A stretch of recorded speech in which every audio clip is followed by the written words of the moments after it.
Общият изглед на Вашингтон е мозайка от правителствени учреждения. Министерството на търговията, Министерството на пощите, Министерството на земеделието, Финансовото министерство и Белия дом. Вашингтон е столицата на Съединените щати.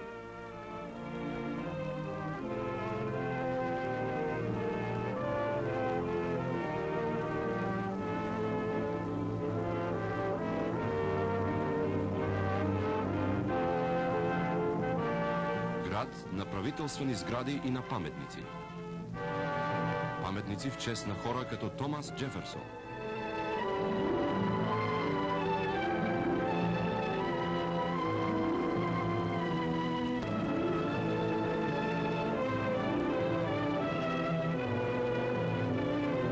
В чест на хора като Абрахам Линколн.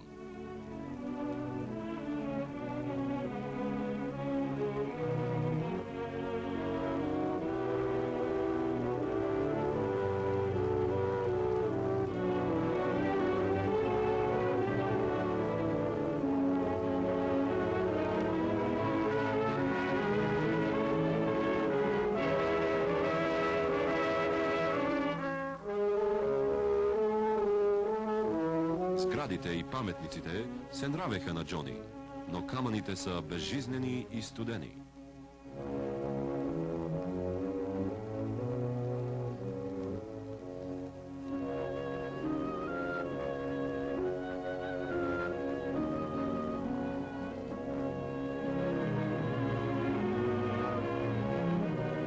Една гора е самотно место, особено гора от колони.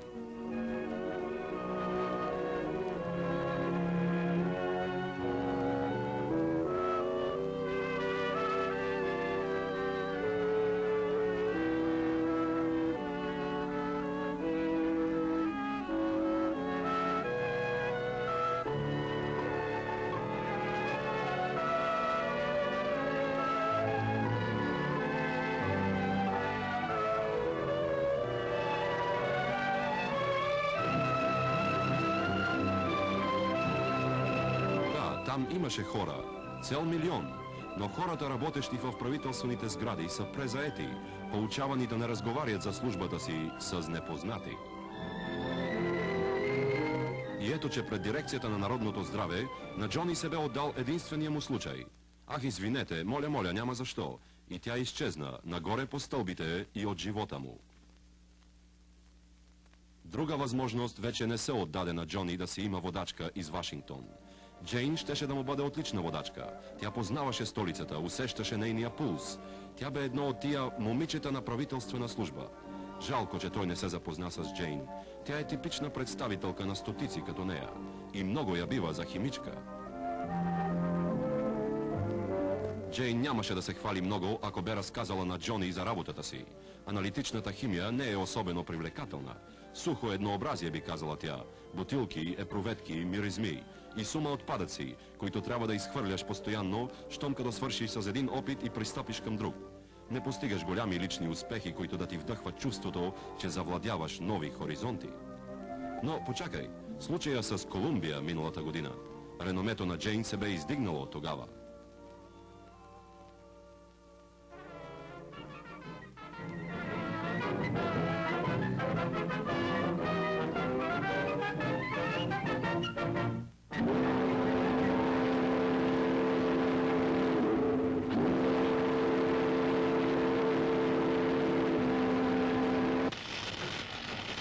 Колумбия се казва една корабостроителница на Атлантическия брег.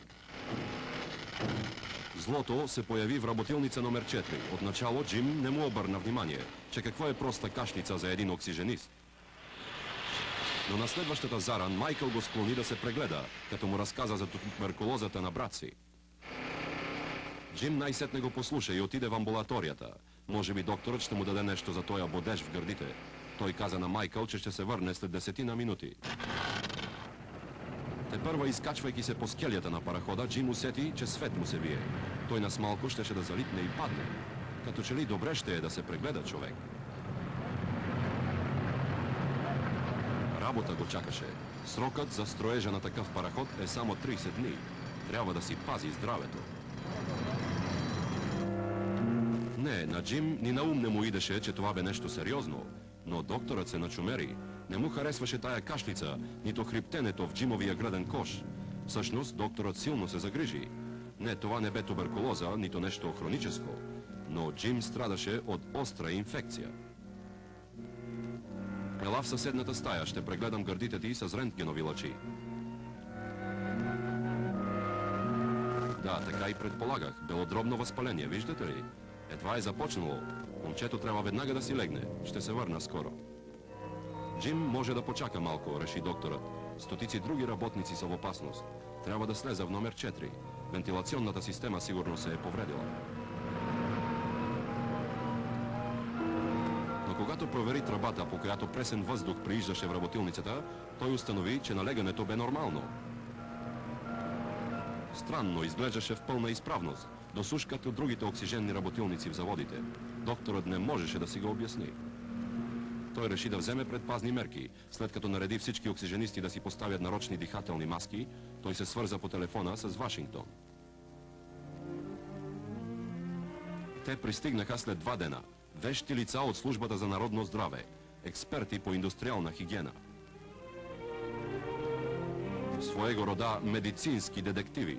Те изглеждаха млади, но беха снабдени с всевъзможни уреди и правеха впечатление, че знаят какво вършат. Единият започна тъй да се каже да събира мостри от въздуха, който оксиженистите дишаха през време на работата си. Той напомпа въздуха в една чудновата цев, съдържаща течни химикалии. Другият бе излезъл с майстора на обиколка из заводите. Събирането на въздушни мостри продължи. Този път в необикновени валчести бутилки. Към бутилката бе прикрепена гумена тръбичка, която той пъхаше под носовете на работниците, за да всмуче въздуха.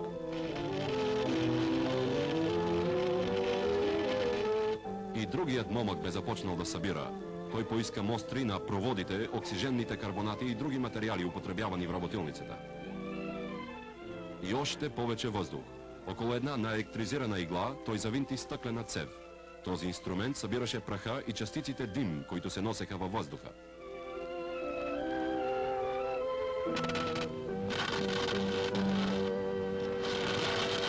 Едно духало всмукваше оксиженния дим през електрическия полюс около половин час. Междувременно сбирката от мостри се увеличаваше. При този вид следствие веществените доказателства изглеждат невинни. Тук няма зацапани с кръв дрехи. Тръбните обръчи изглеждат еднакви. Дирите в работилницата беха още по-нищожни. Частичките прах се беха сгъстили по стъклената цев. Те беха видими с просто око.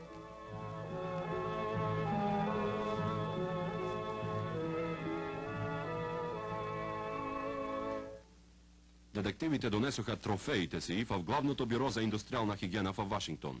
И сега Джейн се залови за работа. На нея бе възложено да разреши загадката в лабораторията си.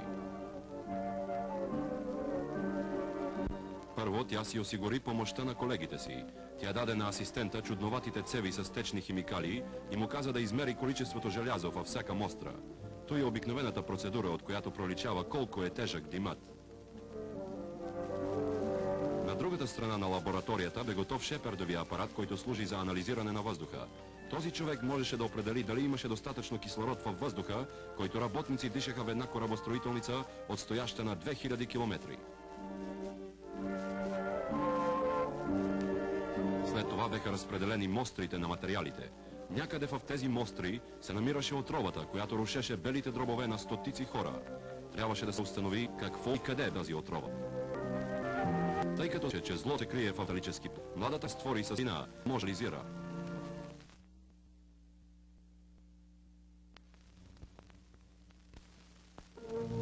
Задачата на Джейн бе да разучи частичките брани в цета с неализираната игла.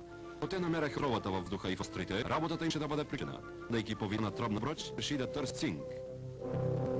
Асист направи необходимите изчиния, то водата се изяваше от с химикали. След това трябваше да киселина разтваря желязо. Другата изстателка бе по-напредна. Към киселинен твор тя бе била серород, отров газ. Затворената няма да пусне вредни парения. Ако искате да добиеха бял цвет, това ще е знак, че външния пласт цинк. Но тъйки цинк в въздуха, Джейн си посрещи с други чини. Вглеждайки зорко в кината, тя прибави реактив. Старателно разбъркваше с 10 мили.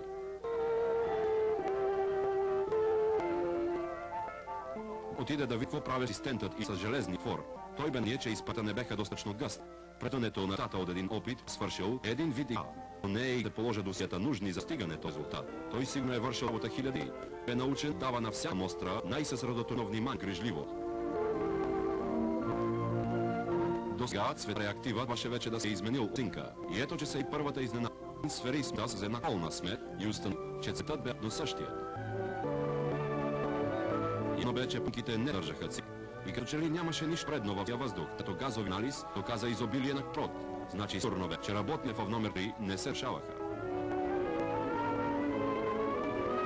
В друга стая иглеха железо с един механизъм чувстви, че дори пста въздишка и могла да резултата. Съм във везни, му те претегнапка вода съм, мастилото един подпис. Сега тето бе 11 от 1 грам, т.е. желязо, което се с обикновен им отдолен на работа. Те още не беха рели отбора. След оли безуспешните, джеде при друга тичка да про какво пък тя намерила наната обръч. Орадя пори. Истентката ри, че съвсем обикновено гълване на цинк обръч. А един не може да мери цинк въздуха. Това вече запя на ребус. Два извършени за давах его половин резултат. Това е моментът, учени знава, че е изразходвалата си на живост, нищо не е птигнал. Не съвсем нищо. Един доказан поримо, че лесни вещества не съдържаха въздуха, макар че още не знае какво оказваше умственото действие. Него след чаша фе беше необходима. От какво ли се тъй теж момче, съдеше Джейн? Бели подробове бесегнати. Това подсваше на лично тежък мед, но наше олово живак. Това тия мед не биха увреда белите му е. И смут придало червет на връх пласт, който нативе свет лъскав. И кадми. Те стръбяват за гизиране, но не и навсти тръби. Но чакай, то пък не. Едно смелно съмни хрумване. С кади редко си жат за галция, но къп. В една лабрия дори най-елите и съмними хрумвани трябва проверят. Ако едно погрешно рото, тресето или сно, ще окаже. Тъй Джей бави малкова сол към друг страна пръще, ало повторилия опит. То търсейки ми. 5 пъче него ден стърсила съдове, но нищо лезе.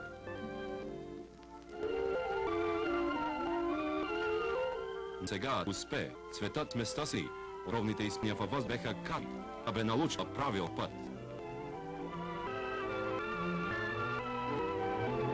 Подобни отати да се подла двойнапка. Злото бе успено химичи.